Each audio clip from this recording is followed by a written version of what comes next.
allegiance to the flag of the United States of America and to the republic for which it stands, one nation, under God, indivisible, with liberty and justice for all.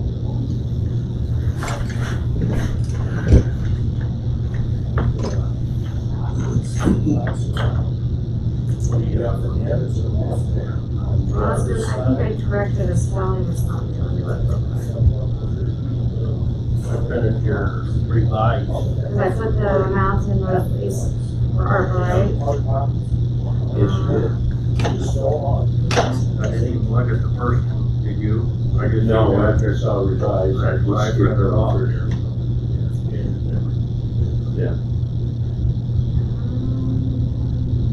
It was one little minor like typo or something, so I guess I No big deal. So, motion. Okay. And I would second that motion to approve the minutes. All right, all in favor of approving the minutes? Aye. Aye.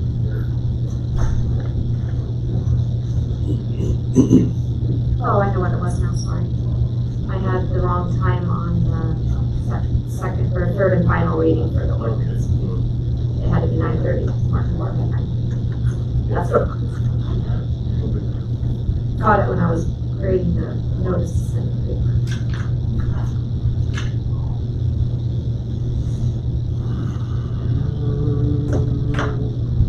Which I sent you guys all that ordinance, correct? Yeah. Or the. That's Any the one. reports? Short one. Nothing. Oh, yeah. I had HCAP. I had, also had another one here, trouble. What it was. I had 3 of them, just damn, but that's fine.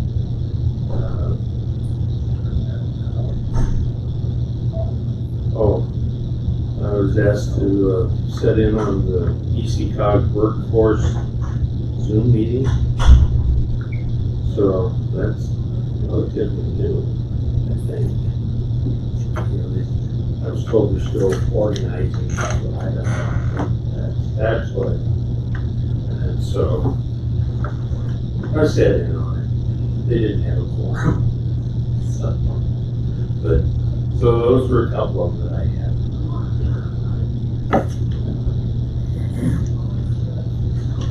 And let's see, the sheriff's bids are on here twice.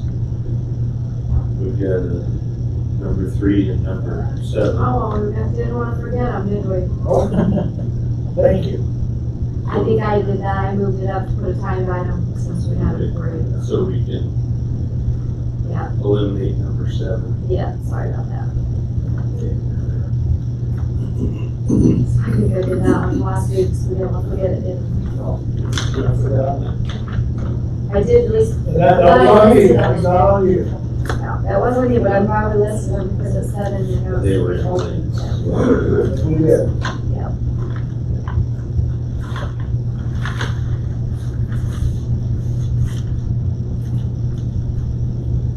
Good morning. Morning. Stop the pain. Pain. Hot in here. I know, I don't know if that thing's working or not.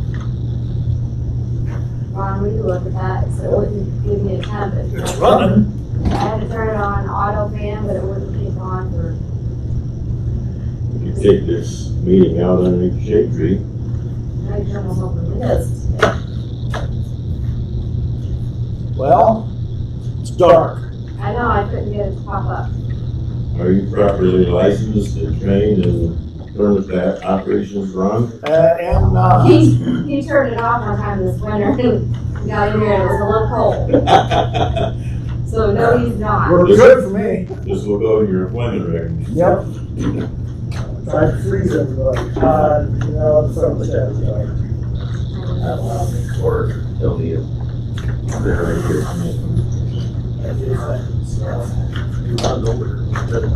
I thought he was too. Okay, Ron. Got your bid. Looked at the bids. I'd like to move forward. I need 3 vehicles. Go with the order of the Dodges from Tice. When No one. When's expected delivery? The 2nd December. They can't order them until October. They sent the information out that they were gonna be available, and here's the price. You said ice, playing high, I just want to make sure I got those right. Yep. Minutes from last week. Motion to approve that purchase or to accept the bid for 3 vehicles from Tice out of Belle Plaine. It's like 23 Dodge Ram 1500s, 4-wheel drive for $38,820. Second. All in favor? Aye. Aye. There you go.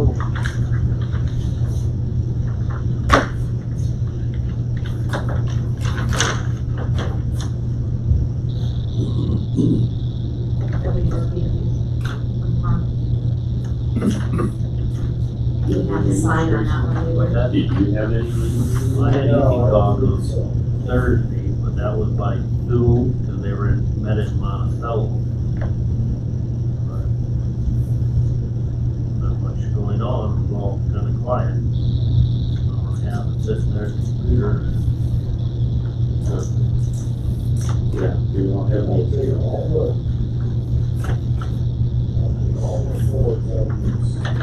Yeah, I was like, I think they had landfill too. Yes, I did.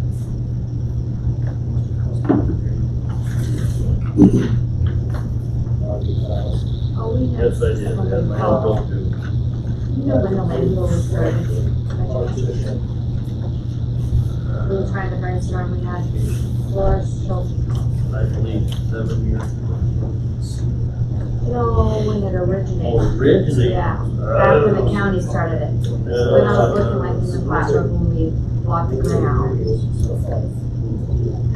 trying to do something square footage on the new cell and estimate how long it was. I couldn't. Oh, I got a cat. So we were talking environment too.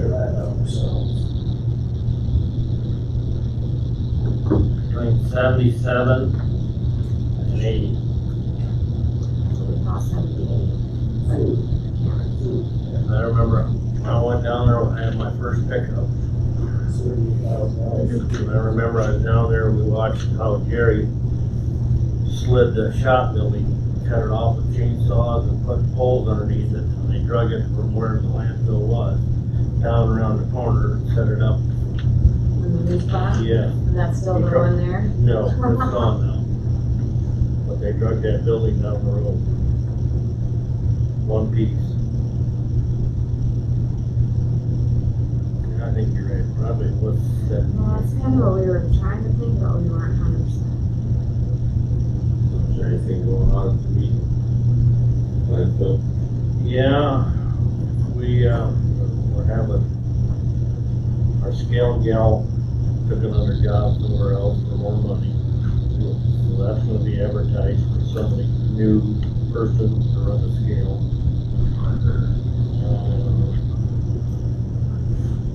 The new cell, we kinda accepted, engineers report. Signed a contract for them to get going on it. That's like 97,000 for the engineering.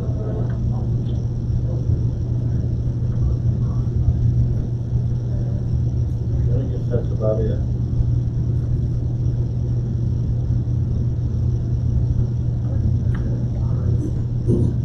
Like everywhere else, you're looking for help. Sure.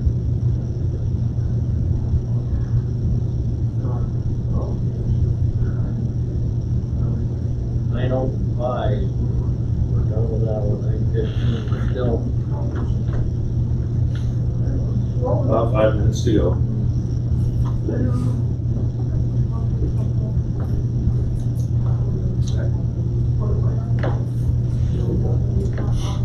Good morning.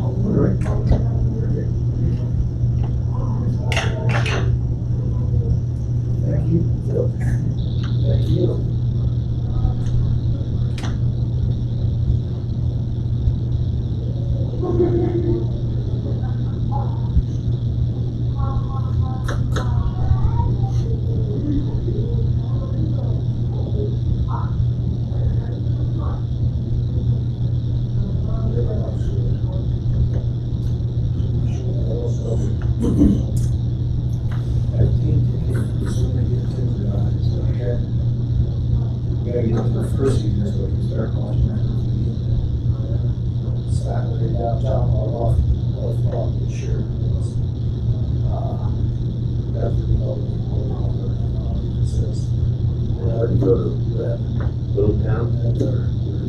wasn't.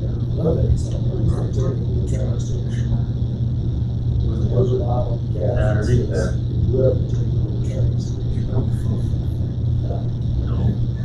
wife said Main Street was really, really busy. Just had a couple blocks worth of vendors. It's like, show's going on, so I think we'll talk about it. I feel like I'm missing out on part of the world, so. Yeah. Vendors were busy, but the stores were not. So, every time the case when it's out on the street.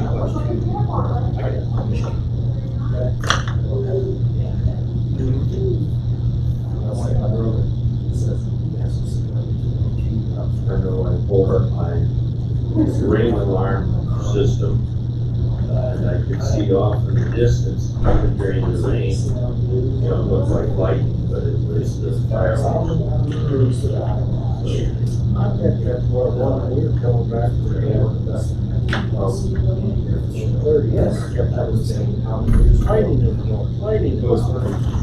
That's What I watched. Oh, is that what's wrong with it? Yeah. Didn't do that before. I called maintenance to take care of it. I already messed up. Darn it. Then at 4 in the morning, highway patrol. Not even a spot. So it's back. Just here, I actually. know, I You thought just it did in was the before. office next door.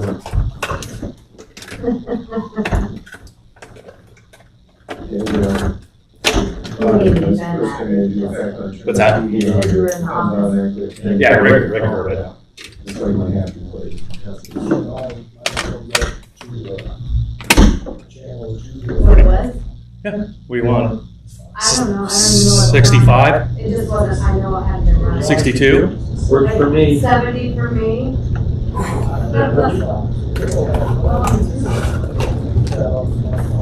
Thank you.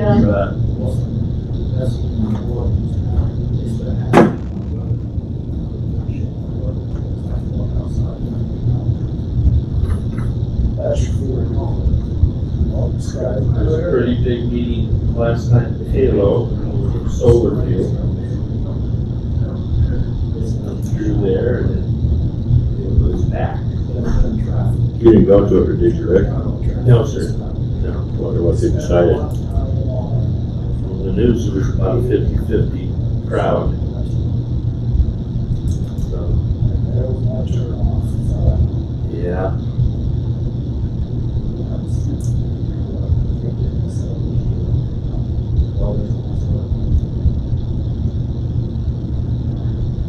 Well, what you do with the private property?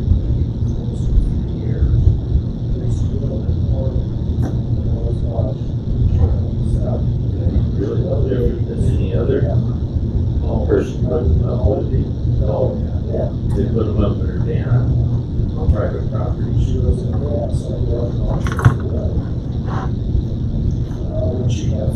What you do about that?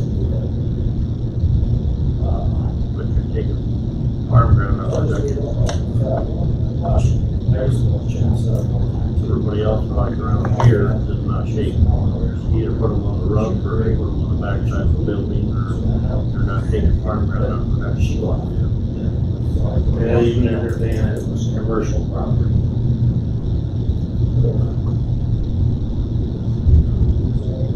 Cities are all that way, they got them north of the roof out there, and they got them by the Butcher School, they got them on the fire station, they got them on old Robert building, and then we signed and give them permission to be in for the weekend. They actually have quite a few different places. Yeah. Yeah. Must be working for them. We'll talk about it. Well, the active investor that just reported their lease, well, I get They that. don't all get them, they leave them. Yeah, I get that. Yeah, Here, they have a cheaper bill, but not as good as what they were hoping. If it was worth it, so to speak, $6,000 a month for utilities and sheriff's office. Wow. Of course, that's water and sewer, garbage as well. Landfill charges. I tried working with that too, but the city it, I'll let you, it either has to be on your building or on your property where you're at. You can't put it across the street. Well, that'd be for the courthouse. You know, this, I wanted to put them over there where his, impound lot is. Gosh, that'd be enough areas. It's pretty big, it's about half a block, so you can't do it. Yeah. All right, Wayne, we got here. Come on in, sir. Sure, I want to. And good Your morning. numbers. I don't need How's everyone today? I suppose everybody in the room knows who I am. Last week I got the email that Ben Bonner's moving on to a different position. It's my understanding you're looking for a replacement for Ben. And I thought this would be a good time to maybe spend a little time on the job description and the areas of responsibility.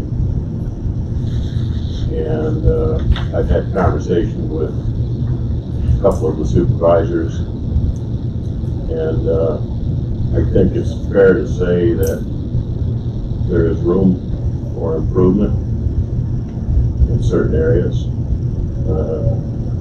I think it's also fair to draw a line behind us as to what has gone on historically and take a peek at where you folks want to go with this issue, and it is an issue. Sidebar would be, if you take a look at the profile of Benton County, evidently there's about 420,000 acres in the agricultural area, evidently by the census. We raise about a 250,000 acres of corn and beans in this county. Says nothing about the hay and the oats and the cattle and the other things that go on. The overview would be, this is an agricultural county, and it's critically important to the things that we can afford to do in this county. That being said, if you talk to producers in the county, there's some dissatisfaction about the way the roads are kept. And maybe it's time for us to take a look, time for you folks to take a look at this thing. To that end, I'd like to see you folks study the job description, maybe exclude some things in there. Kristen and I talked about this last week a little bit. Frankly, if I were king, it's my favorite thing, if I were king, we would put more focus on the rural roads and what's growing in the ditches. I know our roadside vegetative management group had a conversation, I'll tell you 4 years ago, could be off years, so about the sighting distance at some of the intersections where there's brush growing. And as I've shared with you folks, at that time, that group talked about perhaps putting an ordinance or a law in place that says if there's a sighting problem at a particular rural intersection, that the setback ought to be the same as it is to put a driveway in. In other words, if it's 300, 400, or 500 feet, and you can pull up to an intersection, look left or right, and be able to see 300 or 400 feet without my vision being obstructed. And if that gets to the point where we trim the trees 15 feet up so you can see what you're doing, well, then so be that. And I think I'm not exaggerating too much when I say our group said we put the property owner on notice and say, hey, Charlie, we've got a sighting problem here. As a matter of safety, we're going to give you 6 months to trim your trees back so the site's not impeded. If you don't do it, we're going to send the cavalry and whatever the department charges for clearing the brush and making it more visible up and down the road and be assessed against your property. And that little deal never got done, never went any further than just discussion points. As a matter of safety, I think it should have. But getting back to this job description, there's not general agreement that our road ditches need to be filled with wildflowers and native vegetation. I think that whole segment would be better served by the folks from the Benton County Conservation Group to plant those plants where they think they ought to be, provided the property owners agreed with that and provided they're properly maintained. I think the weed control issue, the brush control issue in the county needs to be a separate department. My purpose this morning would be to ask you to consider narrowing the scope of this job from a broad-based situation where this individual would be in charge for a lot of different things. Narrow the focus. Your job description will be take care of the noxious weeds, you take care of the brush, try and be more efficient with your time. I don't have any idea what the budget is. I've seen it, but I can't tell you off the top of my head. There's a lot of money being spent. And I'm not sure that, well, I'm pretty darn sure we need to do a better job in that area. So narrow the focus, the job description, when I talked about this the other day, requires this individual to have a college degree. It doesn't. It's or. Read it. I will absolutely read it. Bachelor's degree in a bunch of different things or related field and 2 years of experience or any equivalent of training, education, and experience that requires the listed knowledge, skills, and abilities. Okay. So the country interpretation of that is, I got 15 years worth of experience and I'm a pretty good worker, and I just, oh hell, you gotta have a college degree. I'm not gonna apply. Well, So it's simple. For me, it's simple. Take it out of there and take a look at the attributes of the candidate and take it from there. I'm So to not have the comfortable requirement- doing that. So to have the requirement be the interpretation in the country is, if you don't have a degree, no sense in you applying for this because we're only past it. So this is up to you guys, okay? This is up to you guys. And I would say that the weed commissioner position needs to go back to secondary roads. It needs to be under the supervision of the road boss. He's cruising the country, sees something he doesn't like, he calls his man, says, you got an issue here, you need to deal with it. To have a separate entity in a separate location that answers to nobody, I don't think is getting the job done. So that's, I mean, what's your thoughts? What are you thinking? We're gonna discuss it somewhat later today. I'm trying to get the word out. Anybody wants to apply, they can apply. Okay? Whether they got experience in spraying weeds or whatever, or planting wildflowers, they can apply. That's up to the committee that they got formed to go through the application. You know, the committee that you've got to take a look at this thing has 0 actively operating farmers on the committee. I don't know who's on the committee yet. Right. Take a look at it. I will I mean, the find bias has not been inclusive enough to include actual farmers. You drive down the road, you stop at the next 12 farmers yards you drive by, and you ask them, what's your thoughts on this, what's your thoughts on that? Their thoughts aren't included in this. Right, wrong, or indifferent, you know. But this is an agricultural county. It's a good one. It's one of the, you know, in terms of corn and beans, this county, productive-wise, is in the top 5 in the state of Iowa. Certainly the soils in this county are some of the best in the state, if not the best in the world. This is production.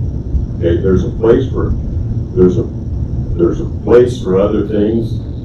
I'm not saying you eliminate it. I'm saying you place it where it ought to be, and I think there needs to be some work done on things that are growing in the ditches in the county that the farming community has spent 50 years trying to eradicate. There's a place for it, but it's not up and down every road ditch next to somebody's seed corn or their production bean field and things like that.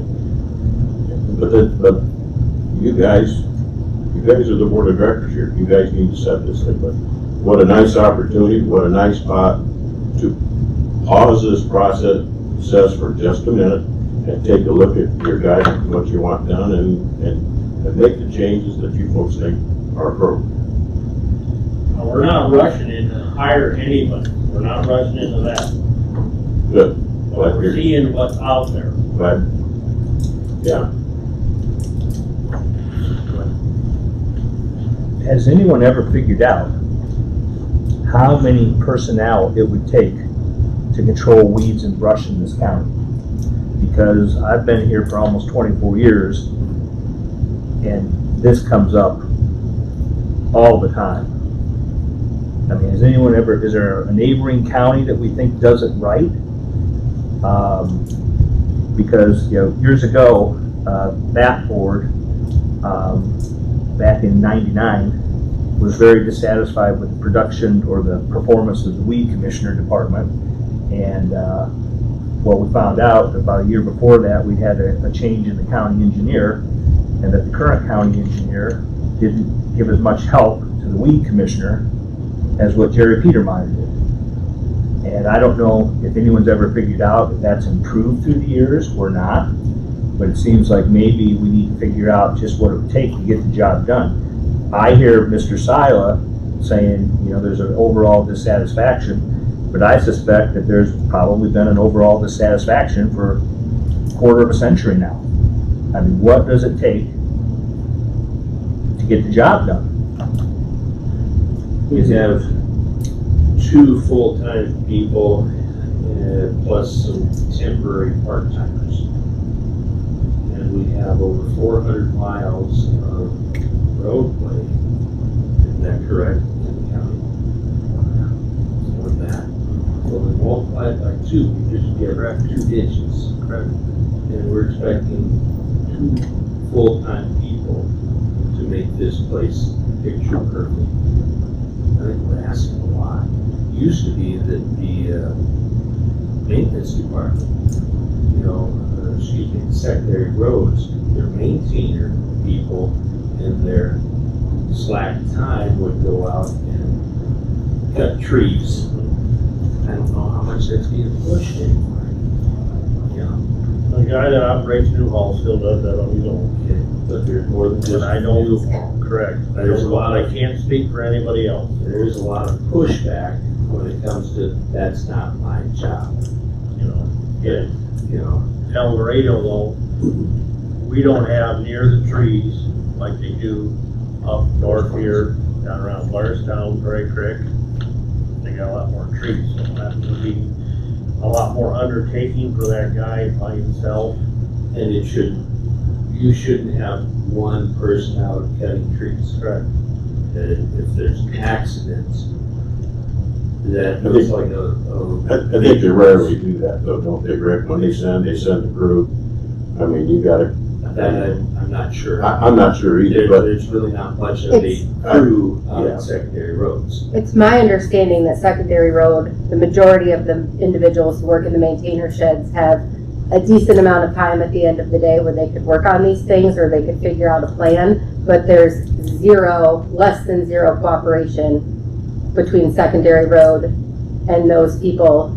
They feel empowered to say it's not my job, when it's my understanding that in other places it is part of their job, and they're not necessarily being held accountable to make it part of their job. And I personally don't think it's right that 2 people plus a seasonal sprayer, if we can find them, and maybe an intern, are responsible for every tree, weed, whatever across this entire county. Well, I'm just, David brought up the point. I'm questioning how we want this to look. Maybe we need a bigger staff. Maybe we need more people at it. glad to hear you say that, Rick, because I agree with you.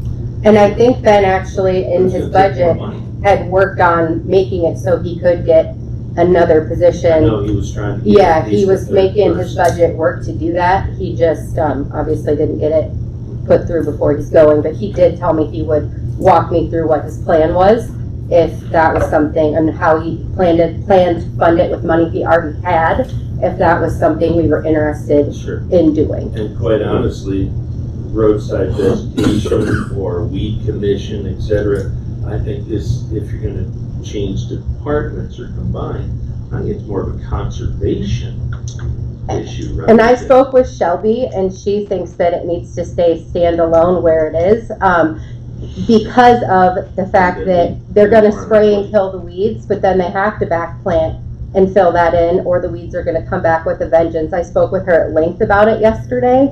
Well, I've spoke with lots of people about it. You guys know my opinion on it. I think it needs to stay where it is. I think it does need to be a different department. I think that based on my conversations with Wayne and the conversations I'll have with you all, as I mentioned to you, we can, you as the supervisors of this position, if we need to change the emphasis and maybe add staff, etc., I think we can hopefully meet in the middle of accomplishing, you know, what I'm hearing from what Wayne and others want. And I also know, I believe you guys have heard from some people who are pro, you know, vegetation management. I feel like we need to find some middle ground on it, and it doesn't need to be either or.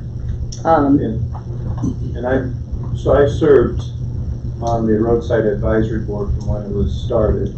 I'm also on the conservation board, and so from the standpoint of conservation taking it over, and Tracy can verify, resources are the major issue. And so I don't want to see a step backwards removing this position, because we've invested over 10 years of plantings, and the goal of roadside management is not to turn every ditch in this county into pretty flowers. The goal is to address areas where there's issues, and when replantings are necessary, they're putting in natural vegetation, which another key aspect is our county's invested heavily with Middle Cedar Watershed to work on erosion projects. And our ditches are one of the primary ways that water's being taken away. So I think, in my experience with the weedside commissioner, we're going to spray everything, we're going to end up in brome in our ditches, and we're not helping ourselves, and we're going, I don't think we're helping ourselves at all. What do you mean we're not helping ourselves? Because I think we've put native plants into areas where now we're helping erosion control and slowing down the water, which is what Middle Cedar Watershed is all about. I think if we just go back to just spraying everything, we're going to waste all the efforts of the past 10 plus years that this committee's done, that Ben has done with his group. Well, I'm not a rocket scientist by any means, but it makes sense that if you spray something and kill it, that you got to put something in its place. I don't think anybody's asking it to be any other way. Otherwise, you're going to have, well, that's where your roadside management comes from. And so, which is part of the weed department, in my opinion. You know, Gary himself has said, you know, our county compared to other counties that he farms in is much better than what the area he farms out of county is. You know, I'm thinking if we want to make this even better, we need to put more people in there. And not temporary part-timers. I think that we need to have some farmers on this committee, because the farmers own the dirt to the middle of the road. They pay taxes on it. Okay, but when there's an opening, then that's something that can be brought up. I don't know that unless there's somebody resigning. What committee are you talking about, Gary? You talking about the hiring committee or the vegetative roadside? Vegetative committee. If we got all non-farmers on this committee, and the farmers own the dirt that these road ditches are, there needs to be farmers on that committee. Well, I think you folks appointed to that committee. Vegetation. Roadside, vegetative. Right. You could put different people on there. We have done those meetings, we sit at those meetings, and nothing changes, nothing powerless. No, but I'm addressing the question of whether there's farmers on it. I'm just stating there. But isn't But if there, he's talking about this committee that's going to set the agenda for this position, what's expected, what's not expected,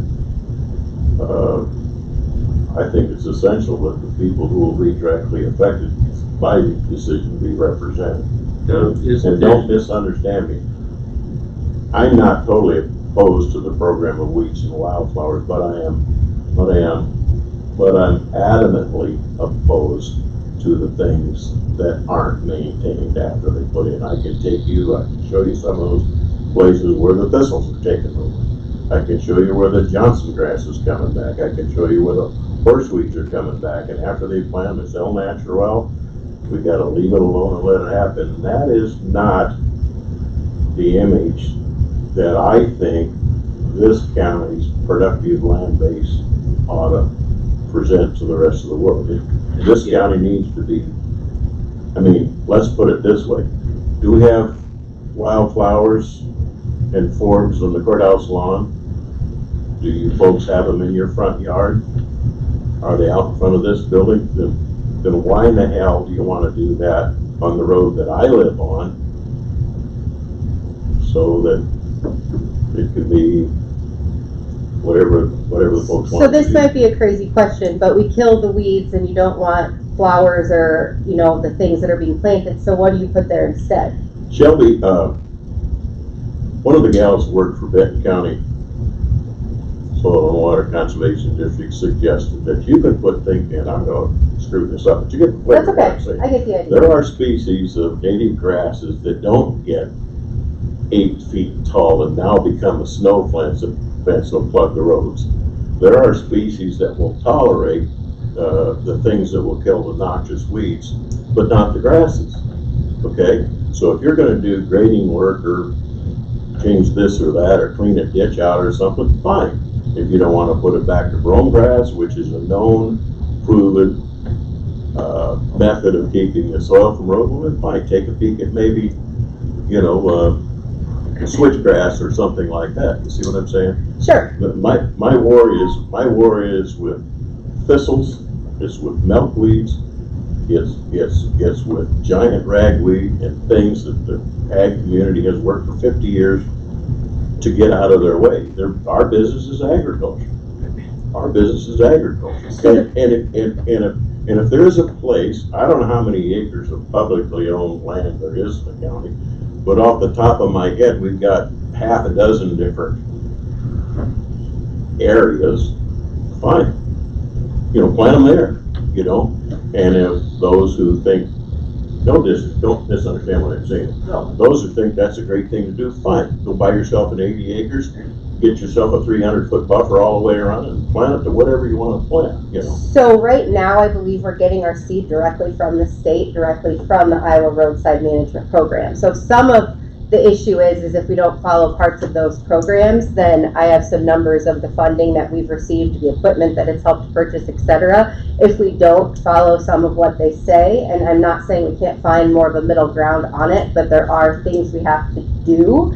And I don't know, I would have to look into it further to see if we have to use that seed, or do we then try to find an alternative that falls into what you're talking about? Sure. We then will obviously incur the cost, Sure. which has been about $15,000 a year we've saved for the last 10 years to do so. So those are all options, it's just things we would have to, and I think obviously it would be good to have conservation in the conversation, which they are mentioned in here, working together, that we could try to find some middle ground on that. That's the thing, I've heard, and I literally have heard everything that when we talked last week, I heard all of it. I reached out to these guys right away.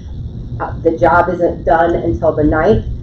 We have meetings scheduled to discuss job classification, to take into account your concerns. I can tell you all of the committee knows your concerns, and I believe, even though I'm not a farmer, I understand everything you said to me and why it's important to you.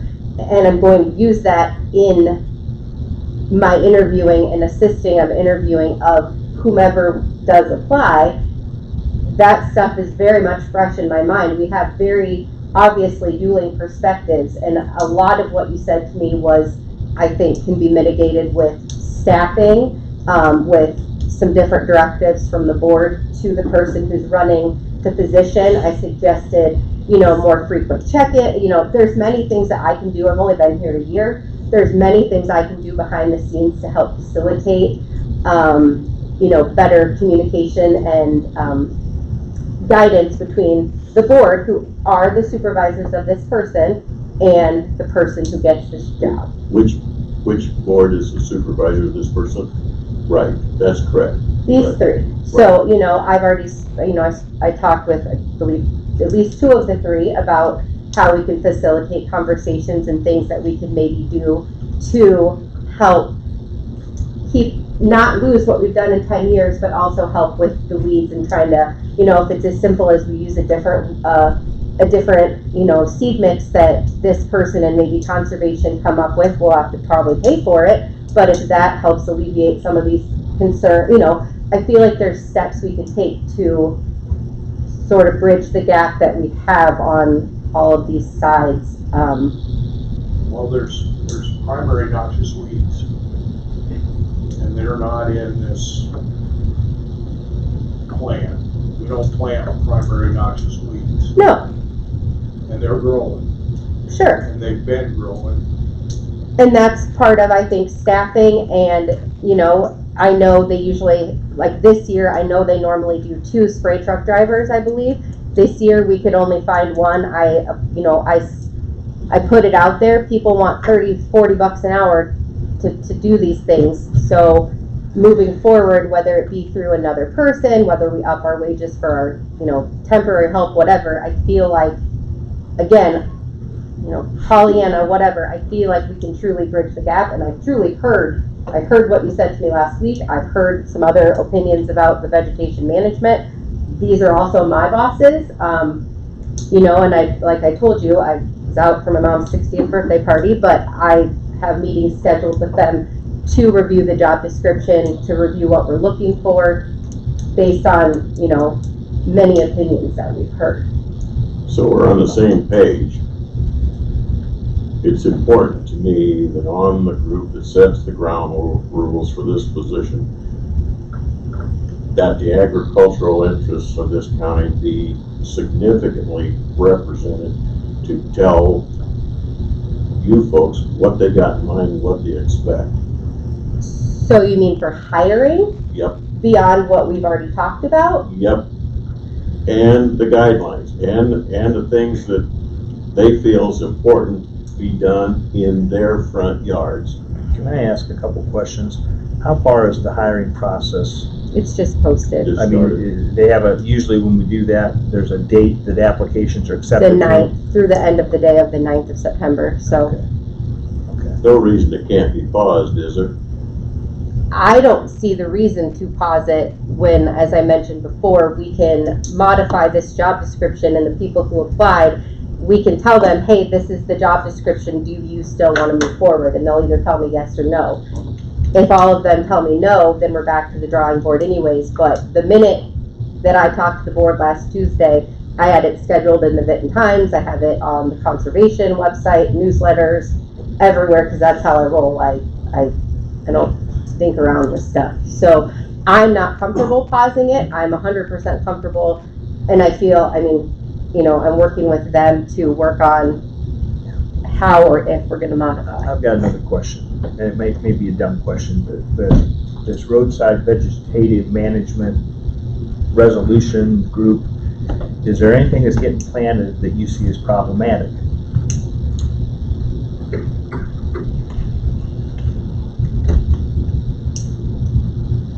Because I heard you say earlier, I thought I heard you say you didn't have as much of a problem with that stuff as long as it's maintained. Exactly correct. But you don't. Exactly correct. You don't think it's being maintained once it's You put in? know what? I am absolutely not opposed to those species of flowering plants in a road ditch, so long as they don't get to the point where they create a snow drifting problem that is problematic for the rest of the group, okay? And aren't they? What I do have a problem with, and I'll give you a historic, I have a farm that I rent that's got a significant amount of CRP on it, and the seeding was done on that exactly the way the NRC has said it ought to be. And you know where our biggest weed problems are? It's in the areas where these seeds were bought, seeded, and here comes the thistles, here comes the invasive species. And so you know, you plant what you want to and ditch the way you want to, but if there's thistles, milkweeds, giant rag, Johnson grass in there, you better get your rear end out there and handle it, and that is not being done. So I've got another question now, and it's based on, I've got a little bit of experience with Boy Scouts and some of the places that they maintain around the country. So you've got your native plants that you want, and you planted them, but now you've got thistle that sprung up. How do you eradicate that without wiping out what you just planted? Because I know what the Boy Scouts do, but it's very labor intensive. Well, they go in with a special spade and do it all by hand. Yep. You know? Yeah. I mean, how do we do that with 2 people? We're gonna have one as of September 9th. I mean, because again, this has been an issue for 25 years. And it doesn't make it right that it continue. Exactly. But that's my point in saying, we are at a point here where we can fix it. We can make it be better. And we gotta figure out. We can, and we have to find the money to add personnel. Like I said, after September 9th, we've got 1 person in that department. Yep. And between now and then, Ben is trying to inform that 1 person on how that department, the office, is ran. And so if they're both in the office, who's out tending the ditches? The intern isn't here forever. So, I mean, if we want it the way Wayne is talking, we need a lot of people. Well, I'm not saying you need an army. No, but we're gonna have to double the But we need staff. something better than we got. Yeah. Okay? You know, and as far as a person who would day-to-day oversee the problem areas, what needs to happen, my candidate would be the road boss, whoever he is. Hey, I'm driving by here, this looks like hell. Put it on your list of things to do sooner rather than later. And I don't think that's unreasonable. But to set a person in a position to say, do what you want to do, when you want to do, you don't have to answer to anybody, life goes on. I don't think that's appropriate, and I don't think that will work, and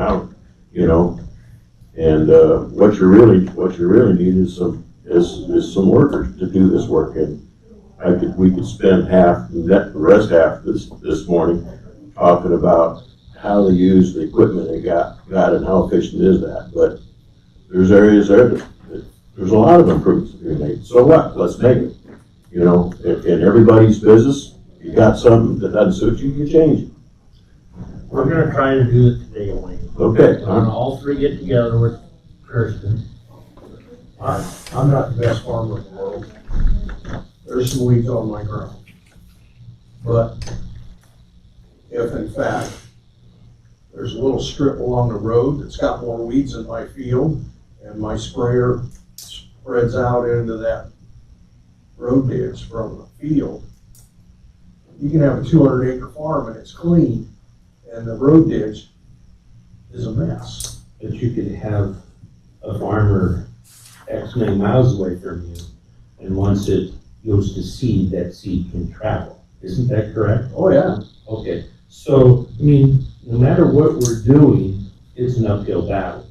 Right. Isn't that correct? Yep. Okay. Shelby also mentioned that farmers sometimes overspray, and then if we as in the weed commissioner doesn't know that happened, then nothing is planted back, and then what we've talked about happens as well. It raises the question, why is it there in the first place?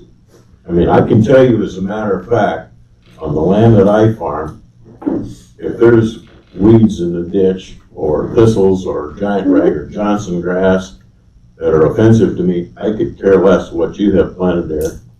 Don't some of those things, like you said, though, either go dormant? Like I know, and this is just my yard, but I know in my yard, like after the derecho, for example, a year after that, I had more crap in my yard than I've ever seen. So I feel like, again, it is kind of an uphill battle, and I feel like there's many ways that we can try to. It is a no-win situation, no matter if you have 2 people, soon to be 1, or if you have 10 people. They can't be at your house and your house and your house all at the same time. But you can drive diagonally across the county and you can come home with the opinion is anybody doing anything? Or they just don't care And for what's going Gary on, has it's said, inadequate. drive out of the So, counties. I don't care about the other counties, I this know, is where we live. But we're comparing. This is where we I live. get it. And we're doing something right compared to other counties, Well, even with the that- minimal staff that we Yeah. have. No disrespect, Rick, but that comparison is meaningless to me because the only thing we need to talk about is our county. Mhm. And if you don't allow the weeds to grow in the courthouse lawn, then why is it that you will put up with those growing?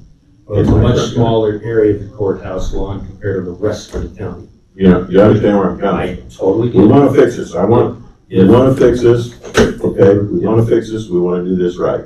If the rest of the county had the attention personnel-wise that the courthouse lawn gets, it would be. We have 2 people for the courthouse lawn I alone. understand that, you I know, understand that. But I 2 think that's people where for some the- of this, yeah, Yeah. some of this, I think we can, again, I think we can find a happy You medium. gotta put the money where the mouth is. Yeah. You know, if we want it, guys, step up to the plate. Plain and simple. There's two pieces of Manpower this. and equipment. There's two pieces to this discussion in my mind, and with all due respect. Take care of the brush and the weeds and the noxious weeds in the ditch. Plant your wildflowers. Plant your wildflowers on ground the county owns, leave the ditches alone. If you're gonna plant them in the road ditch, make sure with the things that you plant are taken care of. If they're not taken care of, guess what? I'm gonna spray them. That's all there is to it. Okay, so that's why I'm saying you're short people, let's concentrate on the management of the brush and the weeds in the ditch, period. And then, once again, no disrespect. The special interest group that thinks wildflowers are a neat deal, find a spot for them. And do it there. And you guys had a meeting this year on the roadside management. You guys are both on it. And you had- I'm not currently on it this year. You're not on it this year? We had a meeting, time gets away from me, but I think it was maybe back in February, March or something like that. But you have to attend one of them sometime. Before this. Yeah, they're ready. But I'm just saying, I would far and away rather draw a line behind this, don't look back, let's fix this thing that's in front of us. Let's That's what we're gonna go. try to do today. So, I don't know what time today you're planning, but I've got a full day. have we got, We can schedule it like tomorrow. I mean, just you guys talk after the meeting and let me know and we'll do our session. I'm fine. Sure. have we got an understanding or some kind of an agreement that says, let's pause this process till we get it right and then move forward? Are we gonna move forward and then go back, try and backfill and correct the things that, I don't know what posting the job's got to do with, you know, we're talking getting somebody in there. Okay? What day is September 9th? It's a And Friday. so getting a department head that can, you know, go forward, and that department head, if we need more personnel, he's gonna put it in a budget. Yeah, that's kind of the way things work. I get it. Yeah, I we get can't take the worker and have him put it in the budget. So you're gonna hire somebody and then if there's any changes to be made, you're gonna go back and try and backfill. I don't know that we're going back on that. I, I would call it going forward. yeah, I would say we're gonna take the existing job description. I think a lot of what's in here needs to be in here unless we're gonna give up all of our equipment and money for the roadside vegetation management. I think it's more finding, as prioritizing is the word, the weeds over maybe the others, but then having to do those others, working to try to utilize maybe some of the different things that you mentioned, or, you know, doing some research with Shelby, et cetera. It's just changing how we do it, and maybe instead of getting the free seed, which is probably the stuff that's going crazy, I'm guessing, maybe we find alternatives to that. I mean, that's not stuff that's going to be reflected in here. That's stuff that the board, the interview committee, whomever meets with this person is gonna say, hey, these are some concerns that have been had. If you're in this position with your background in spraying weeds, this, that, whatever, what are you gonna do for us? You know, I understand I'm not a farmer. I've had 2 hiring committees that have brought in 2 really, really good people to Benton County into 2 department head positions. I know how to phrase and how to pull things out of people that are what we need. This is not an all-encompassing. It's also going to be what they're told, what the board tells them, and then the continued communication moving forward. I think everything in this job description, when I reviewed it, would still be in it. It's just going to be prioritized differently to help mitigate many of these concerns with the weeds and the other things, combined with possibly more staffing, maybe working with secondary roads, see if they have some staff who could help if they have downtime, et cetera, working on bridging some communication as well. I think communication will go a long way between this position, their staff, the board, Myron, farmers, the committee, everybody. I've got a question, and I'm gonna phrase it differently. For 25 years, I've heard the weed commissioner get bashed in this room. Okay? Do we have enough representation? If the farming community wants to be involved, do we have enough representation of that community on the hiring committee? I'm not sure who's on it. And because it would be really nice to hire a weed commissioner that everybody, at least at the beginning, could support. I was gonna, I mean, so and I'm I wondering, can talk about because that. he's said a couple times, and I think it's a valid point, and I know a couple of the people that are on the committee for hiring, but do we need to put someone else on it, to give another group or another person or another thought process a seat at the table? I was gonna say Gary's the farmer, correct? Okay, Gary's on. And I've heard Gary talk about weeds, and I've heard him quite, have his say about what he doesn't like for the weeds in the county and within the ditches, et cetera. So it's not,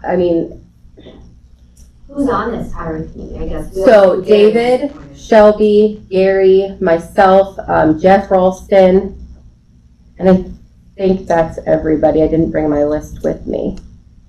What are the occupations of? Conservation director, Jeff Ralston is, he's a retired doctor, but he has 500 or 600 acres of land, and he, is on the roadside vegetation management committee. What, Meyer? He's on the roadside Yeah. vegetation. Yeah, he's on that committee. And then obviously David, county attorney, Kirsten, HR director, you, farmer/board supervisor. You just didn't know, I knew Gary was. Yes, yeah. Well, So- it's very plain and obvious that ditches are a problem with weeds. You were talking this morning about driving up here and all the state road that you were on, 30 and 218, and all the weeds in those ditches. Trees mostly. And There's those, weeds. My dad bought a farm in '63 and had Canadian thistles in the road ditch. They're still there. Yeah. Well, we spray what we can, we let the rest go, it don't bother us. well, like I said, it's an ongoing problem. It doesn't matter what road, county, state, So it's a problem. on my wish list, there's a couple things, and then I'm gonna quit. Throw me out. Can I be the one to do that? I'll pay for the privilege. You can't pick me up. But anyway, the first is. That sounds like a challenge. Let's do it. Yeah. Let's do it for charity. The first is a matter of safety, okay? This intersection ordinance that would probably be the board of supervisors in your arena to do battle with. If I pull up to a rural intersection and my view is obscured until I get out in the roadway as to what's coming, once again, our roadside vegetative. But it's not just vegetation. There is hillsides in the way. Well, North of town, I've traveled out towards Yeah. Gator's property. Yep. And I can think of one intersection, if you're coming from the south, you cannot see if you're going north because the field is in the way. My point is, these things are fixable. And if it takes an ordinance at the direction of the board of supervisors says, you want a field driveway, you gotta have 300 feet of sighting distance, 400, 500, I don't know what it's the same distance, okay? And then you be gentle with the property owner and say, look, you got some stuff that's overhanging here, it's causing a problem with sighting distance. We're gonna be gentle to you, we're gonna give you 6 months to fix it, and then we're bringing the cavalry. And we're gonna assess the cost against you, and it'll go on your, if you don't pay it, it'll go on your property taxes like the street assessment does in town. I mean, You're gonna have to have some parameters with Well, that, that's- because the sight distance, in my opinion, is sight distance. well, And yeah, if you've gotta remove the land in order to see, that's the but road. I'm talking the farm land, you know. And this what one, I was looking. are you talking about the corn? I am talking about the ground that is higher, okay? You got the ditch, and then you've got the field. But that's Myron's deal. It's a soil The ditch is his deal. The farm is the property owner's deal.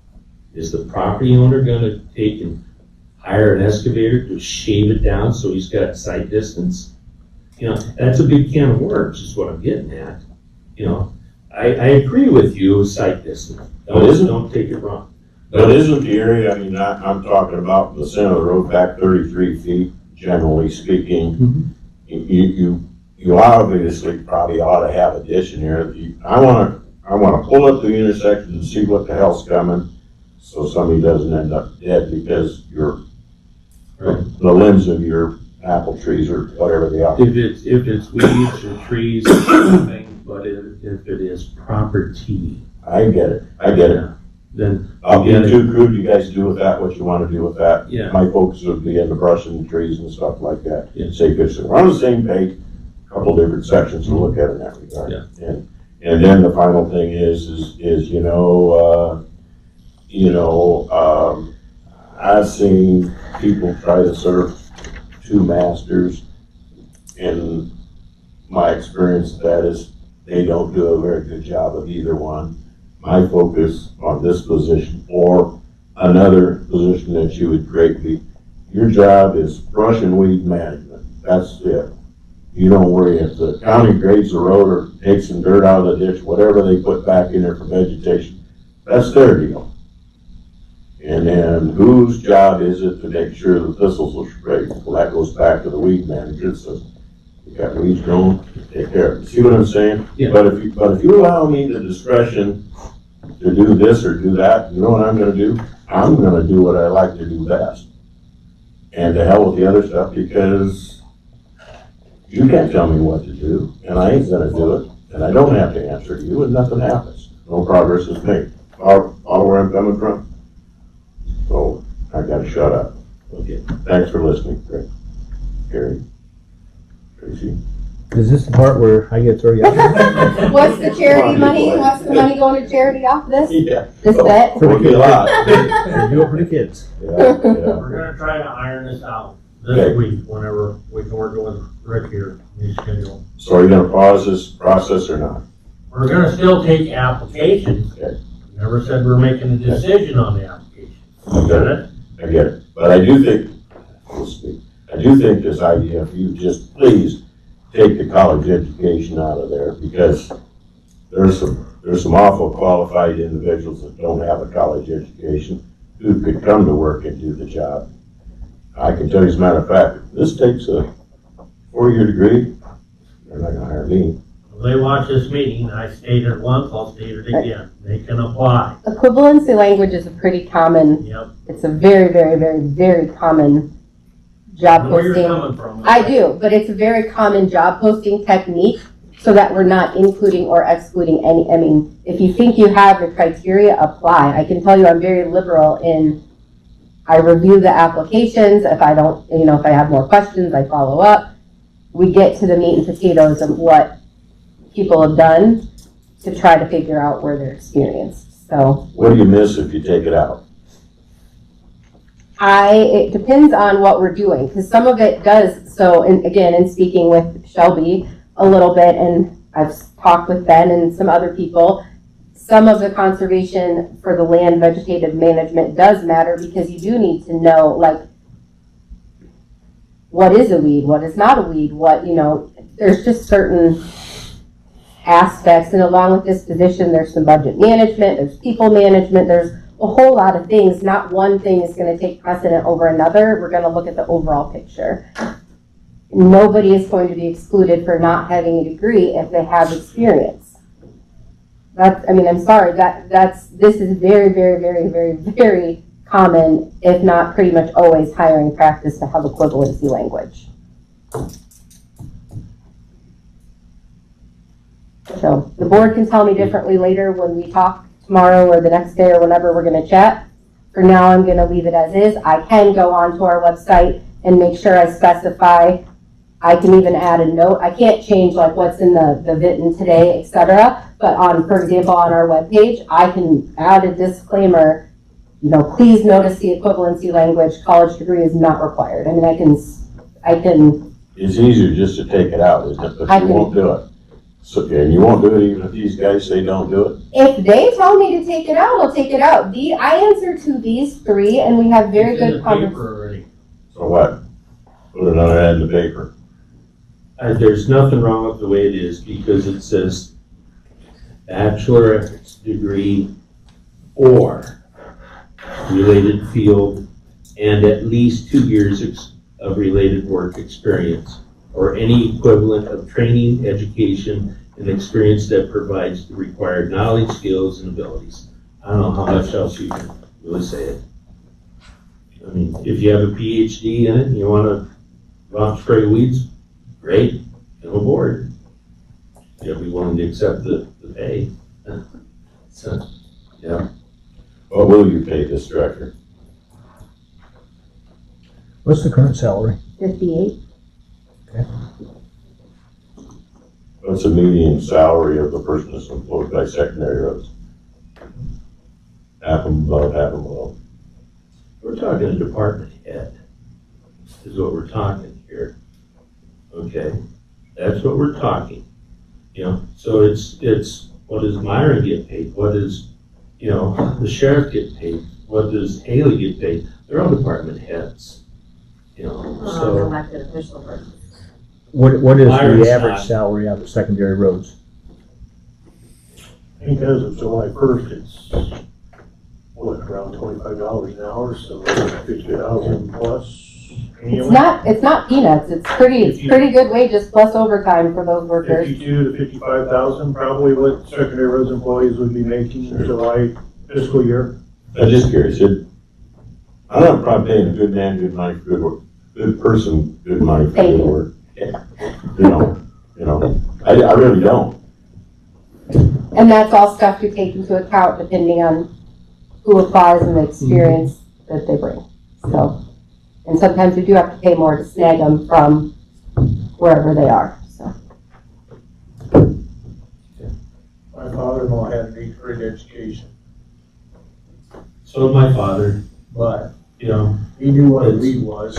okay, And and, you know, as long as we were including those kind of people.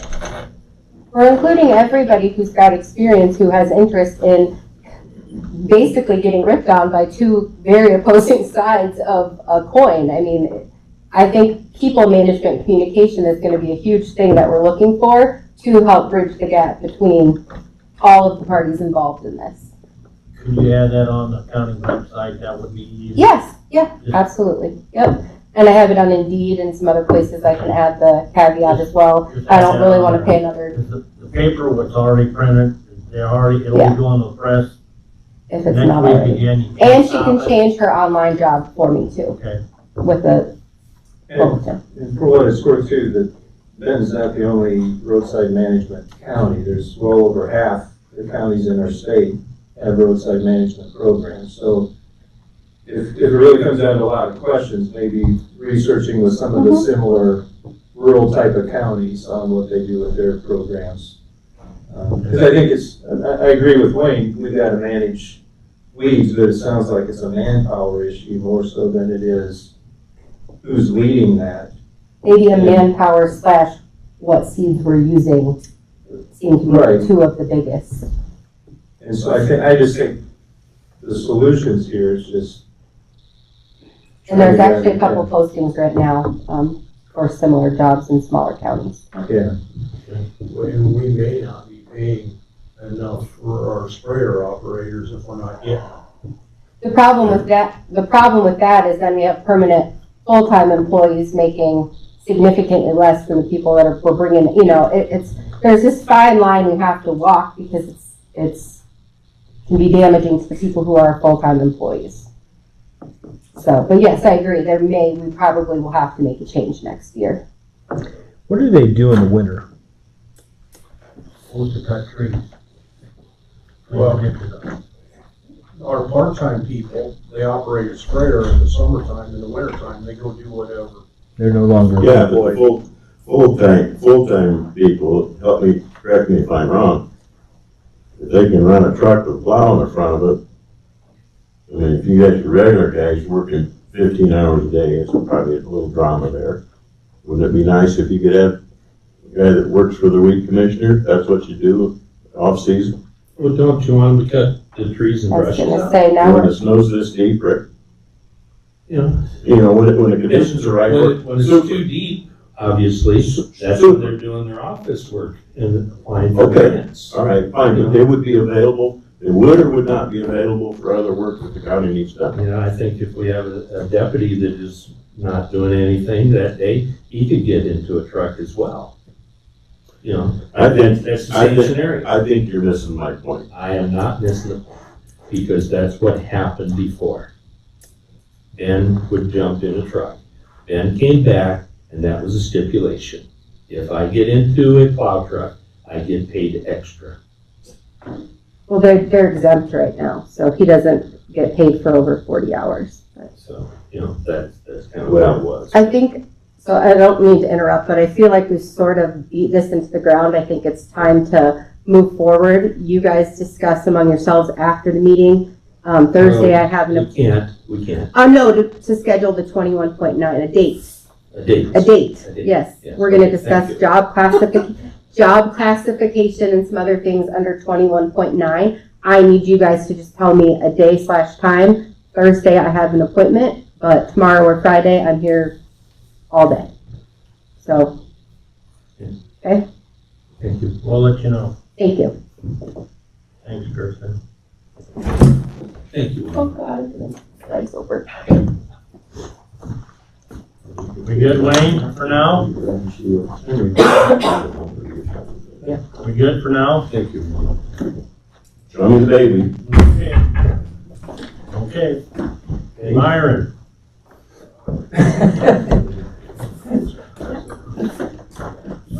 Well, Haley's passing it around, I'll do item number 2, which is take a little quick moment.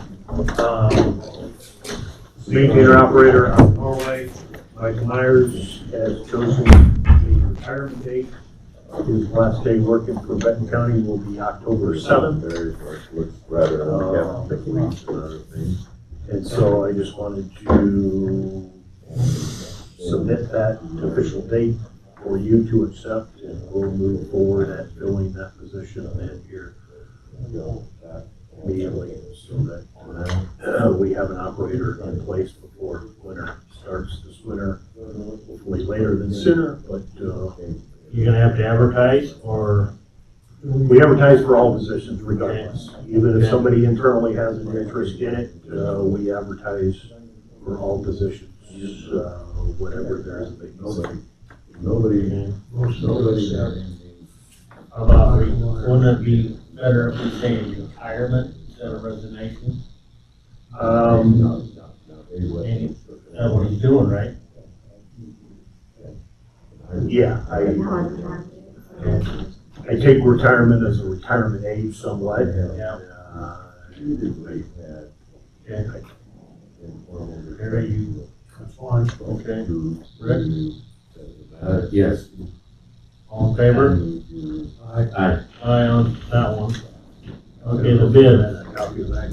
I know that Mike had talked with HR earlier on when he was looking at selecting his date, so he's already met with Ipers and all of that stuff, so I mean, it is a retirement. I just know Michael's age, and I think of retirement more as a, 65 plus.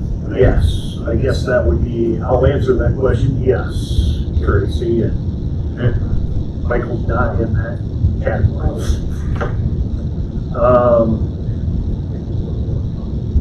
Doug had solicited quotes for a single axle truck, actually two of them, that we're replacing. Truck Center, Truck Country, Gator of Cedar Rapids, GTC Peterbilt, they were all contacted and given the specs for a single axle truck. Bids were due by the close of business Friday afternoon last week. We received 3 bids from 3 different dealers. A 2024 Freightliner 114 SV from Truck Center out of Waterloo. Matt Granite 42 VR, the Gator of Cedar Rapids, and then a Peterbilt 548 with GTC Peterbilt. Because of the way Excel works sometimes with spreadsheets, Doug put this together, but hopefully you can kind of follow the 4 columns across here. Truck Country did not submit a bid, but the price per truck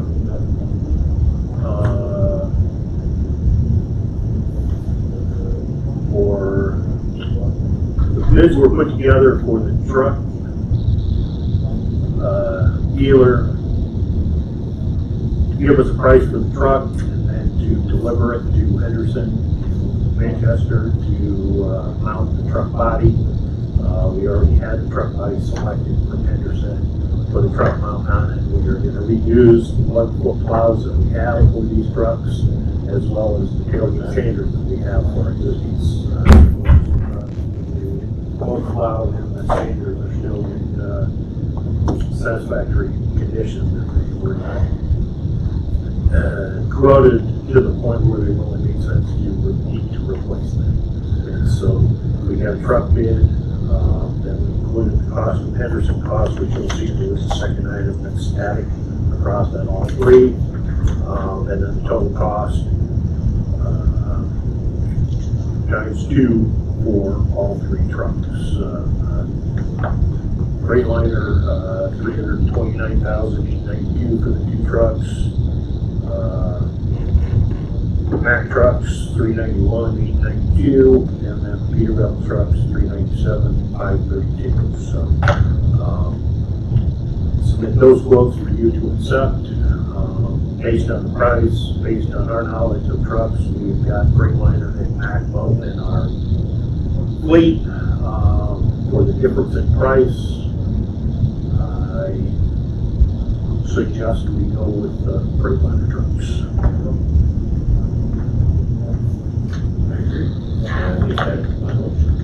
Will they hold up as good? Yeah. I think so. I mean, unfortunately, with the emissions on all new trucks right now, it doesn't matter whether it's Freightliner or Mack. We've had them back and forth to dealerships right now dealing with some emission issues. Where a lot of the problems lie nowadays is emissions on these trucks. There are other things that have changed on the trucks. I mean, if we go back in time and put all Caterpillar engines in all our trucks, which is what our old trucks were, they ran forever, you know, but all truck manufacturers, all engine manufacturers have made changes, hopefully for the better, and then you've got emissions and other federal regulations that have required them to make some changes. They've learned from some things, they continue to make changes. Some things users like, some things users dislike, and it might be the same thing. These trucks will have the automated transmission, which our operators prefer.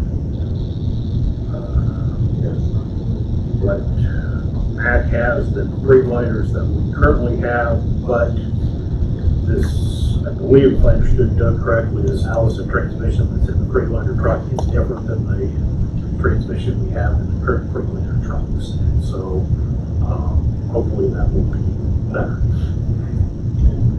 Second. Freightliners forever. Oh, really? Oh, yeah. Okay. All right, we got a first and a second, so all in favor of buying the Truck Country? Truck Center. $329,892 for 2 Correct. All in favor? Aye. Aye.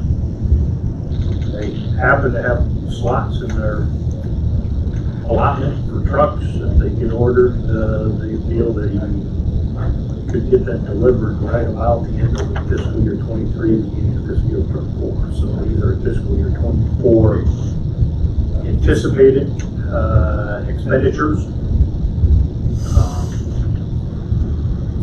Let's get them right at the beginning, likelihood, I guess right now, at the beginning of that fiscal year. The way the orders on many things are right now, if you don't get started at least a year in advance, you're behind schedule trying to get even standard pickups right now too, it seems like. So. Okay. That are the two items I had for today. All right, thanks, Myron. Yep. Jared. I got some pictures here to show you guys. I'm having, you can look at these and pass them around.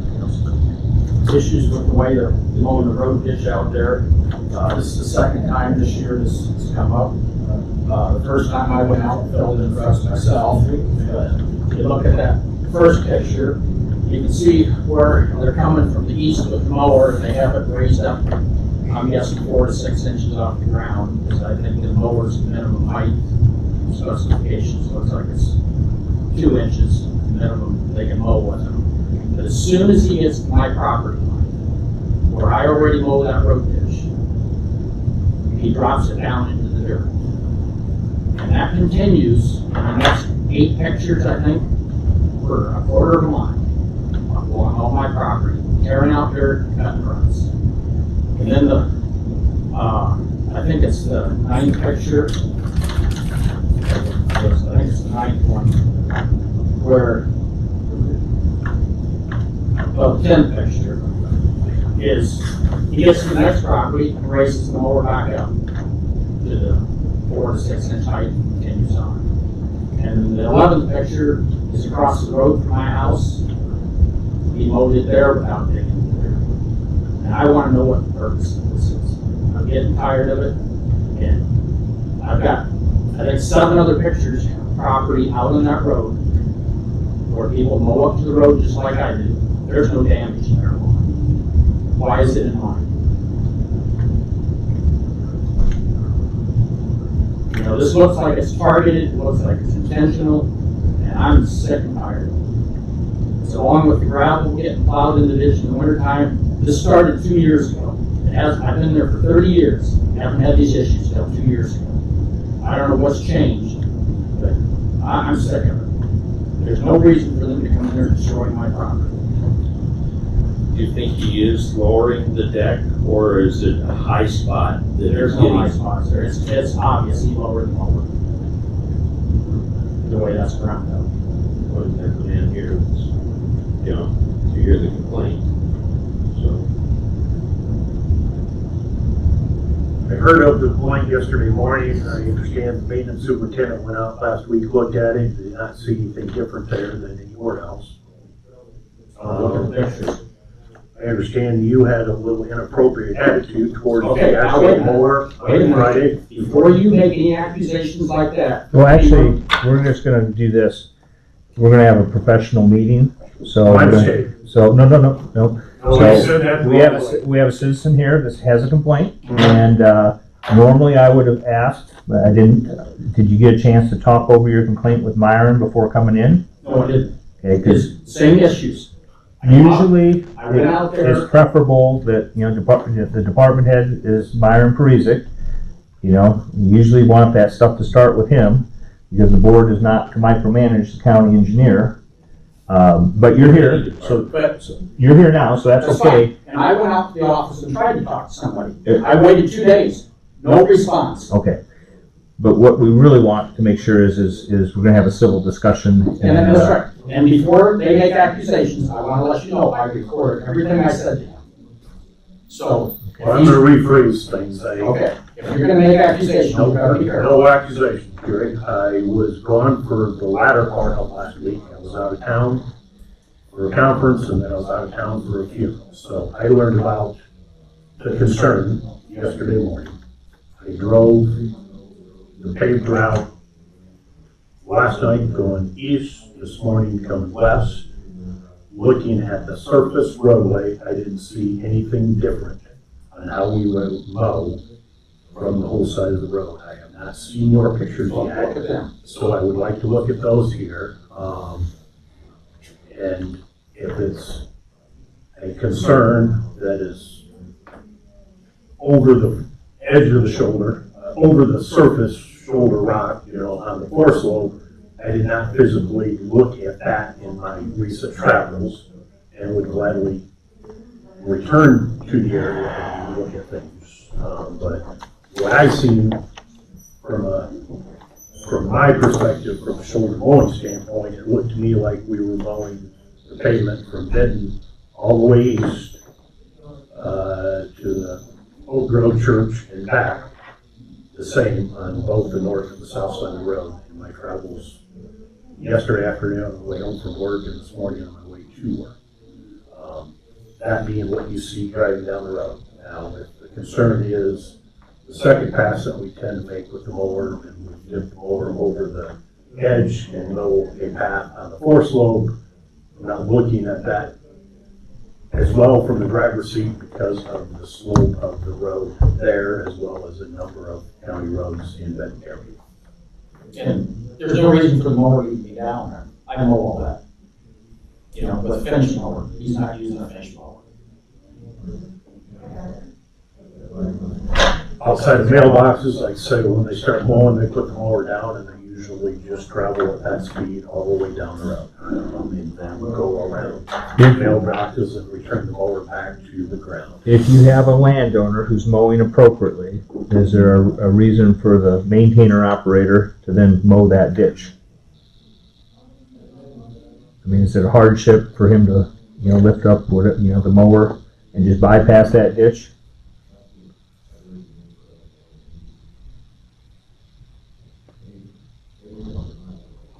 It would not be a hardship, Dave, to answer your question. Okay, because it seems that would that be an easy solution to this? If the landowner says, and I have You no mow reason it to down doubt top, all the way up to the pavement. And you want to see these other pictures, I'll show you them. These are other properties there. And these are not taken from the roadside, these are taken from the ditch side of other properties where they mow up to the road like I do. And there's no damage on theirs. And there were different residences from the Oak Grove Church to probably 2 miles, maybe 3 miles past my place toward Benton, so You live north of Oak Grove Church? west of Oak Grove Church. County Home Road. Just west, or short mile west of the Schmicky implement intersection. 2.5 miles from the Oak Grove Church, so. You have a little nice row of pine trees that run along your property line.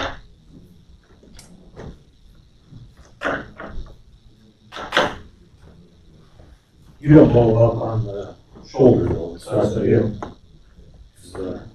Maybe it was just a similar height, I guess it looked to me Well, like. that there is right at the property line, it's not quite to where I start mowing, but you can see lower than over there, just when we got my property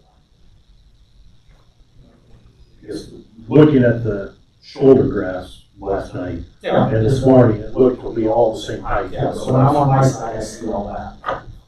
And that's why on the other lawn, I actually went out on the lawn and looked from their side versus the road side.